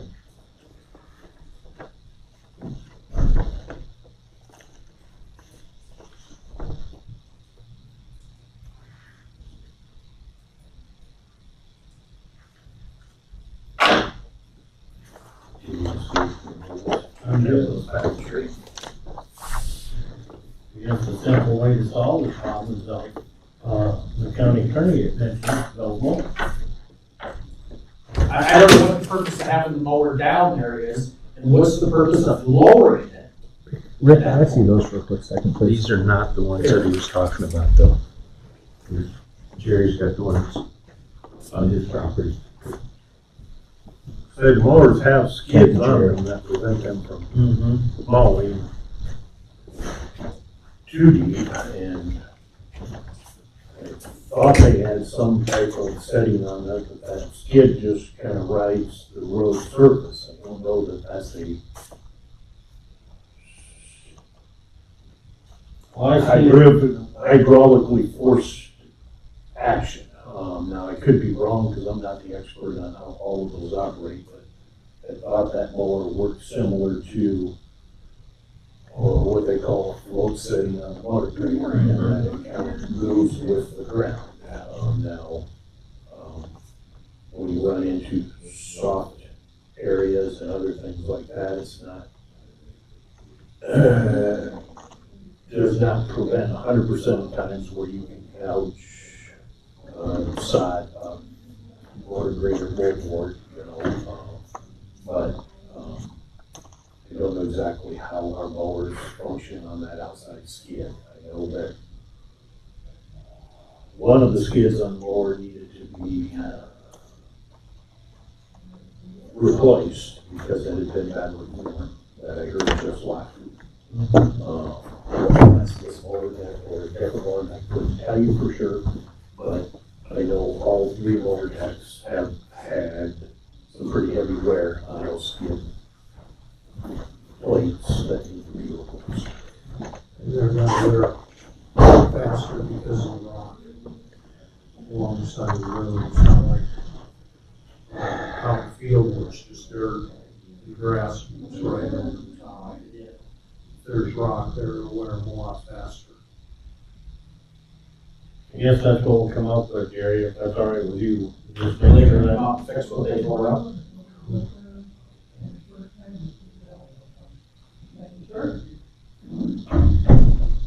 we have that. Technically, it's county property. No, he just said it earlier today. My property goes to the center of the road. They have a right of way. Right. That does not give them the right to tear it up. I stand corrected. Easement does allow the county jurisdiction to do roadway activities. Earlier you mentioned about more shoulder rock in your ditch than you've had in 30 years. I don't know that we've done anything different in the last 30 years plowing snow. I know that depending on the moisture and other conditions where the shoulder rock, some years, sometimes, that as you're plowing the snow off the entire roadway, the more rock comes with it than other times. We do not go out and clean the rock out from the ditch for the shoulders. We have not done landscaping type activities on the floor slopes, other than just, shaping dirt when we have done ditch cleaning or installed new driveways or replaced driveways. Some people choose to mow their roadside ditch up to the side of the road, others choose to leave it alone. The county does request permits when you're doing work in the right of way. We do not require permits for residents that just choose to mow their roadside ditches.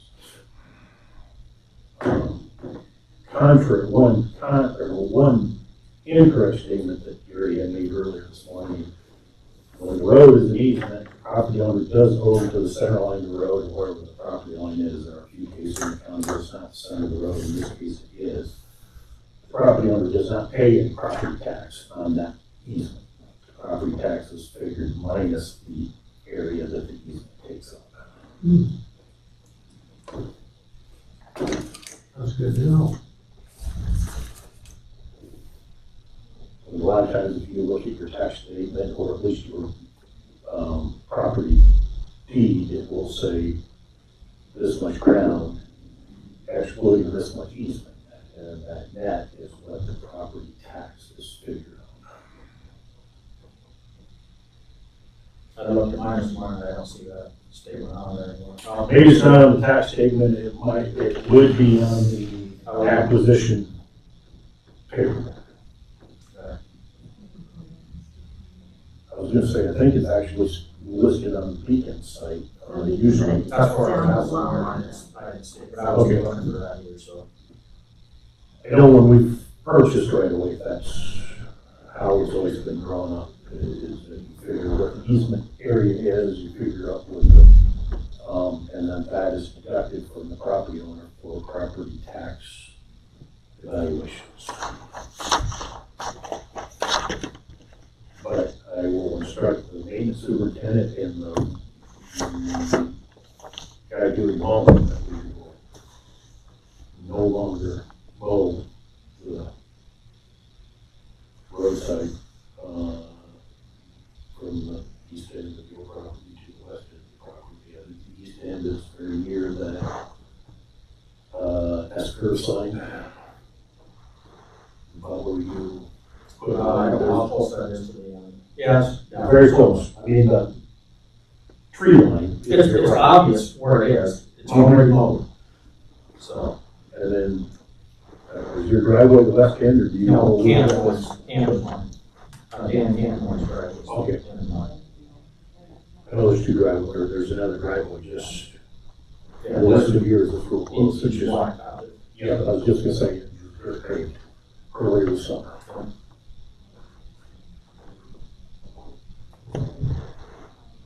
So, the question was, are you gonna fix it?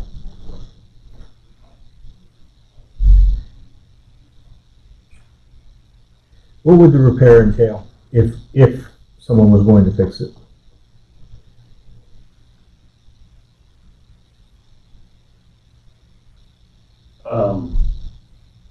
You're looking at the pictures,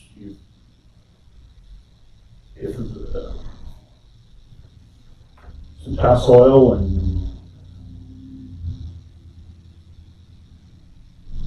and time. Grass, yeah.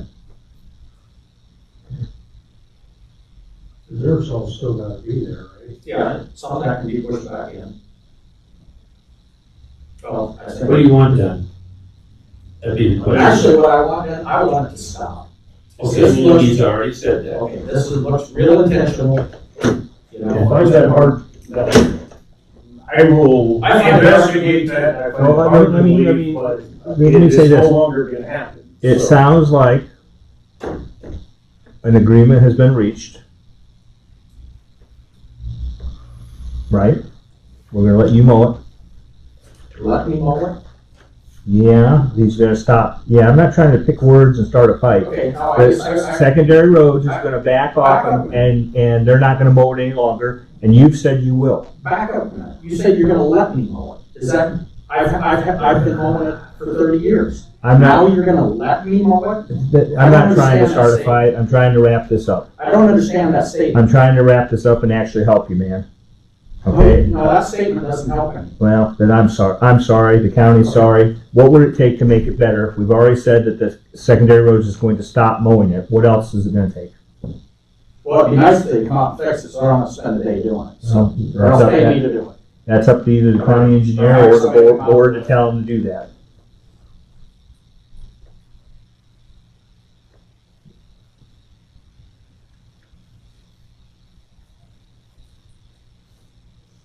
How much time would it take if your department were to go out there and push the dirt back in and throw down some grass seed?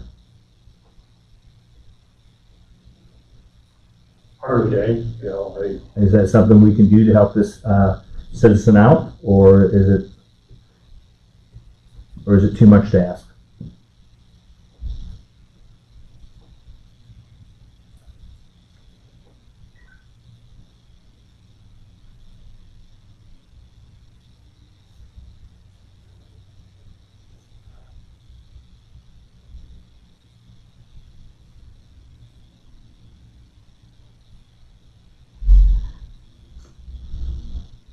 I don't mean to pause on my answer, I guess. I'm having a tough time accepting the fact that I think that we maliciously did it.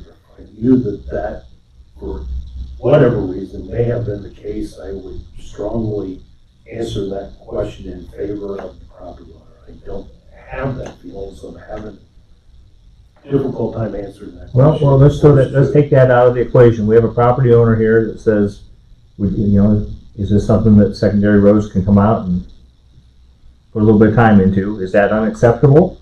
And this board and the engineer doesn't want to consider that, or is this something we can do to help out the individual?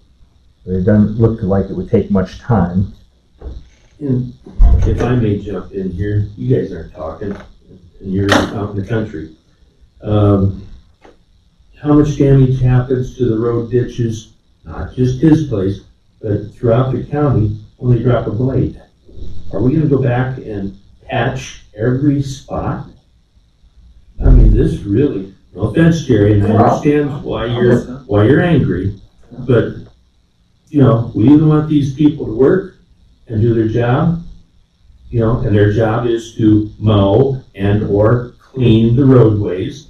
And if the right-of-way gets damaged in the process. I can understand that. There's cases, but when it goes on for a quarter of a mile on all my property and doesn't happen to anybody else's, that's where And I question that. he's already said that, to resolve the issue, they will lift the mower when they come to your property from now on.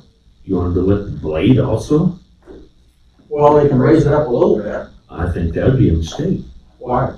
Well, what happens if somebody comes up and has an accident and says Well, the county didn't let's do put it? it this way. They don't have to lower the blade enough to dig into all the gravel and push it to the ditch. Well, they have to push the snow away. But if That's the way you push snow, you get it back.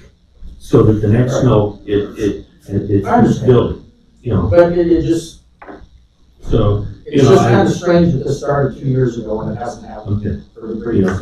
I think, And maybe they are trying to move more snow, I don't know. Yeah. But it seems, when I look, this year I had to skid loader bucket full 6 times of gravel on that stretch. It seems a little excessive. you're not the first one I've heard this from. I mean, it does happen. We either want the roads cleared. On a gravel road? No, he's not a blacktop. He's on the county. Yeah, this road. is just gravel off the shoulder. Right. The blade is down at the same height as, You haven't rocked the shoulder for a while? We rocked it. We rocked I don't think we did anything last year, but I don't think your shoulder's been rocked in 20 years. So, I've never seen any. it's not like it's a wet road, it's gravel. It just happens. Somebody drops off the pavement, gets into the gravel, it's gonna throw gravel. So, I mean, it's just the way it is. He came in here to get the problem resolved, not to mow, and that's kind of where it's at. Whether he thinks it was malicious or not, and so I don't know how no offense, Gary, I don't know how we can go back and fix. I mean, we do it for you, we gotta do it for Oh, I us. understand that. I don't want the county out there doing that kind of stuff. I want them doing what they're paid to do, But you want them to come do yours, because they damaged it. and the next And- person, because it was like, damaged, If it was one little spot, yeah, but when it's the whole length of my property, Yeah. it's a little, it looks And this is one spot that got scalped. a quarter of a mile. It didn't, There's from what pictures I 8 or saw. 9 places that got dug up and scalped. Those are different spots all along. Yeah, Okay, they all look to be the same. no, that starts at one end and goes toward the other end. And, like I said, Yeah. the other properties I look at, there's absolutely no damage. Well, I think, it's been resolved that. Well, I'll tell you what, I'll resolve it. I thank you for taking care of it. I'll go out and fix the problem and get it fixed again, and hopefully we don't have to do this Hopefully again. it shouldn't happen again. Right, okay? Very good. Thank you, Jerry. Appreciate your time. I got other things to do, but it's your argument. You do too. Thank you. Thanks a lot. Thanks.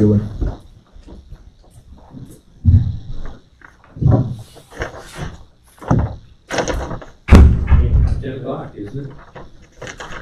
Somewhere maybe. Yeah. I'm thinking of maybe just canceling today and rescheduling next week, because I don't know how I can beat this morning. Thank you for coming in, Myron, sure. Are you ready for me? In 2017, Benton County entered into the national opioid litigation, And last week, I received a first settlement check from the Jansen Settlement. And Jansen, you might have heard of it more as Johnson & Johnson. Johnson & Johnson's the parent company. I call it Jansen. Nobody can tell us exactly how much we're going to get, but the first check is in the amount of $13,884.81, and we are supposed to receive 18 total payments over 18 years. But starting in year 4, due to the formulas and the amounts involved in the settlement, the check will probably decrease a little bit, but nobody can tell me exactly how much it will decrease, but I wouldn't think it would be much. So figure about 18 payments of $13,884. 18 payments, you said? 18 total. This is the first. And I will butcher this slightly, but in the nationwide opioid litigation, there are over 25 defendants.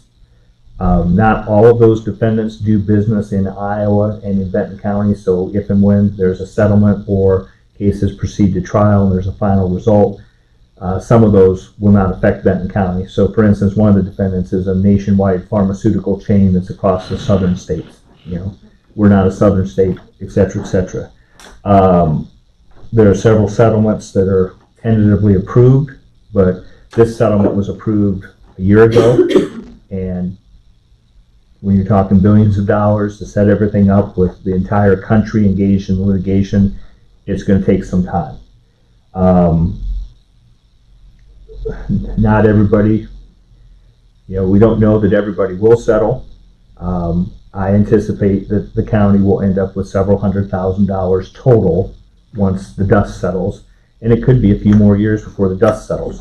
Also, for instance, with respect to this check, we've got 18 payments over, basically over 17 years. So we're going to be at this a while. So part of the nationwide settlement agreement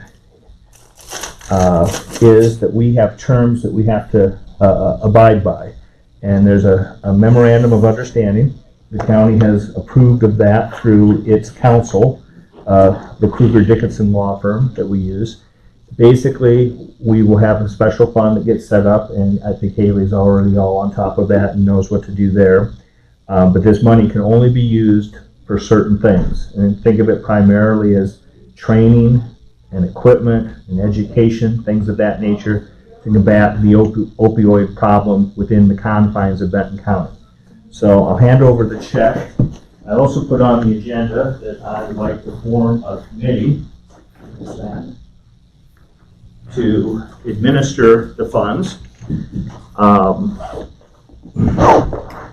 For instance, back to the memorandum of understanding, it's lengthy. We have to keep track of how the money is spent. We have to file an annual report. Just saying this, in this past year, this is how we spent the money. This is when we met, so we'll have a committee that'll have to keep some minutes and file a report with the auditor. So in case anybody wants to inspect it, et cetera, et cetera. But I've been working on this for a while, and what I would like to have is permission to form a committee. I called it tentatively in the agenda item, the opioid response team. But I talked to Dr. Brian Meeker, who's agreed to be on it, if you guys will allow that. Shelby Cheppel from Foundation 2 that works out of our Rural Access Hub. Steve Meyer from Garrison, he's the current, I think, chair of the Emergency Management Commission, and he has a lot of background with the fire departments in the county and with the ambulance services. I'd like to have Dave Upaw, deputy sheriff, put on it. He's got a lot of experience interacting with folks that have been under the influence of opioids and has had some fairly dramatic involvement in these cases, and I would like to be on it. And then what I'd also like is to have the ability to have this group meet, and we would be meeting in the short-term future, hopefully within the next 2 weeks. And if they wanted to add another person or two, I'd like to do that, and then report back to everybody, as to everybody that's on it. Again, the money can only be used for very specific purposes, so we can't go out and do something in the mental health arena unless it's somehow related to opioids and the addiction. One other thing that I would say is the law enforcement and our first responders, and of course, multiple family members across the county have been dealing with this for years and years. And as part of the litigation, we had to provide information as to how the epidemic affected Benton County. We've had a large number of deaths. And I suspect over the last 30 years, there have been deaths that were related to this that we weren't aware of. So it's a serious issue, of course. It's a serious issue, not just here, but everywhere. I did look up real quick before I came over. State of Iowa reported that in the year 2021, there were 258 opioid deaths in the state. So I don't want to make light of anything. A lot of folks have suffered. That's why that check is there. That's why more are going to come. That's why there are more defendants in the works that have tentative settlements that are working their way through the various court systems that they're involved in. And thank you. That's why I'm here. Well, I like his suggestion as far as the people on the committee. I'm not so sure we should name names other than, maybe name the offices. Because if Dr. Meeker wants to retire, Well, at 18 years. I would say that, I think that we'll be able to plug in new people if someone leaves. And also with respect to the name, I put it down, as the opioid response team. Maybe those folks would get together and have some catchier name or something that's more appropriate. Yeah. So, I mean, we're a little bit in flux. We just got the check last week, and so we've got to get started. And that's how I would propose that we start. I think we've done that on the security team. For example, myself being on there, I'm a board representative, not Rick Kramer per se. And so, and going forth in a few years, maybe another person from the board. That's all there's getting at. Okay. I don't have no problem if you want to name them. Yeah. And if they're willing to serve, that's another thing. These folks have all been talked to. They're willing to serve. No problem, Steve. So, You want to make a motion? I'll make a motion that we go ahead and form this committee and ask these people to be members of it. Okay. Second. All in favor? Aye. There you go. All right, thank you. Okay, so that kind of described how number 9 started out. And I researched and we talked about this at ISAC last week, so we're going to create a new special revenue fund. They suggested all 30, but we already have 130, so I'm going to use Fund 27. So by resolution, I will get that created, and I already have the revenue number, and I'm going to use Department 99 to what they're suggesting. So it's not specific to any department budget. And then we also have expenditure codes, but I will wait to create those as we know what we're going to use it for.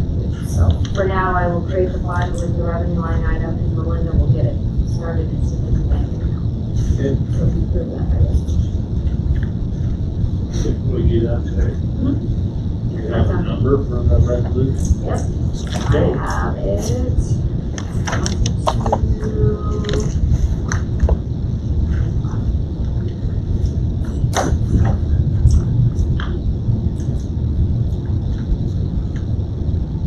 2279. So it'll be pretty much worded like we did with More or less.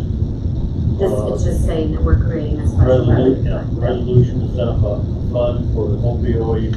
I'll name it the Jansen opioid stuff. Okay. That will be under 2279. I think that it's permissible to just have one fund. It's anticipated we'll have other defendants that will at some point start kicking money in. I don't think we One have, revenue line. I don't think we have to have a different fund for each defendant. That's Because the fine. memorandum of understanding will apply to everyone. It doesn't every have to, we defendant. have to come back and do a resolution for that. Some of the other counties were sharing their examples. They did a I'm not, I can look into that. I don't think we have to, but I can look into that. I mean, that's what they were saying, so I thought I'd share with you, but you might have to do a, I mean, the memorandum, when we went in with the Kruger Dickinson law firm, you know, we've signed an agreement, they're our counsel on it. The memorandum of understanding is everybody had to accept that. So I don't know that we have to do a resolution saying that we accept it, because we've already accepted it by our participation and through our attorneys. You got the check, right? Yeah. So, I mean, I can look into that if we need to do anything else. I don't, imagine that we're gonna, 2 weeks from now, be in a position to spend any of this money. It's gonna take a little bit of time to figure out some stuff. this was just like. So we don't need a resolution. We need it for the For the fund. fund, we For do. the fund. The fund. Yeah. I was talking a separate one for him. That's all we want. Motion set up, 2279, yeah, resolution. the resolution to set up the fund. There you go. Second. All right. I resolution. Aye. You're saying, Seaman, aye. There's your fund. It's Fund 27, so I'll do that.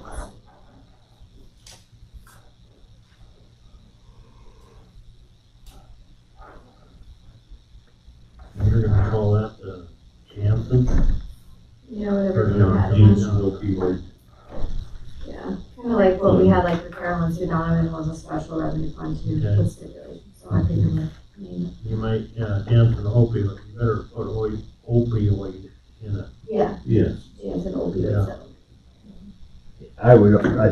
I'll check, but I think it's just one fund for, again, remember, Even though there's it's- 25 plus defendants, not all of them will be affecting Benton County, but there's a Teva Pharmaceutical, if I'm pronouncing it right, or Teva, there's Purdue, tentative settlements have been reached, but different courts have to approve those.